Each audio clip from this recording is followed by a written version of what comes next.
Another day, another basketball stories na naman ang pagkikwentuhan natin. At ngayon nga, yung pag-uusapan natin ang balitang tuloy na nga daw ang trade ni Drew Holiday sa Los Angeles Lakers. At ang balitang trade sa pagitan ng Golden State Warriors at Utah Jazz. Kung inyong ang mapapansin, halos karamihan nga sa mga nakuhang bagong players ng Los Angeles Lakers ngayong offseason ay nasungkit nila mula sa free agency market, especially sa buyout market. Ibig sabihin, hindi pa nga sila nakakagawa ni isang malaking trade ngayong offseason. Pero ayon rin naman nga sa ibinulgad ng isang NBA insider, posible rin naman nga na mangyari ito sa mga susunod na linggo, lalo pat tuloy na tuloy pa rin nga daw ang pagkuha ng Los Angeles Lakers sa kanilang pinaka-target ngayon na si Drew Holiday.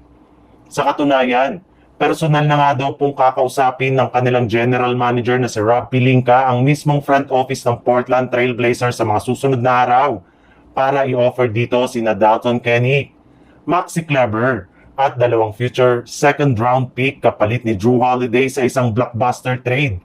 Para nga sa inyong kalaman, mismong si Holiday na nga ang nagsabi noon na isa nga ang Lakers sa mga team na matagal niya nang gustong paglaruan simula nang pumasok siya sa NBA, kaya hindi nga tatanggihan kung magkakaroon ng pagkakataon na makasali dito. Sa ibang balita naman, kagaya nga ng napag-usapan natin, isa nga sa mga team na kinakausap nila ngayon ay ang Sacramento Kings na nag-offer na sa kanila ng trade package na binubuo ni na Dario Saric, Devin Carter at isang first round pick kapalit ni Jonathan Kuminga. Subalit hindi rin naman nga nagdalawang isip ang Warriors na tanggihan ng ganitong klaseng offer. Mas gusto nga nila na makakuha ng mas magagaling na player mula sa Kings.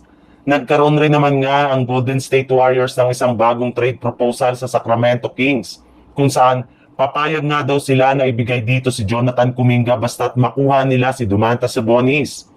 Ang problema nga, hindi rin naman nga nagtagal ang ganitong usapin at proposal dahil agad rin naman nga itong tinapos at tinanggihan ng front office ng Kings matapos nilang sabihin na hindi available at wala silang balak na i-trade si Sabonis ngayong offseason. Kaya mukhang matagal-tagal pa nga ang mag-usap ng Kings at Warriors bago sila makabuo ng isang trade deal. At habang nakikipag-usap nga ang Golden State Warriors sa King, ay nakikipag-negotiate rin naman nga sila sa Utah Jazz sa isang trade kung saan gusto nga nila ditong kunin si Lauri Markkanen kapalit sina Brandon Podziemski at Jonathan Kuminga.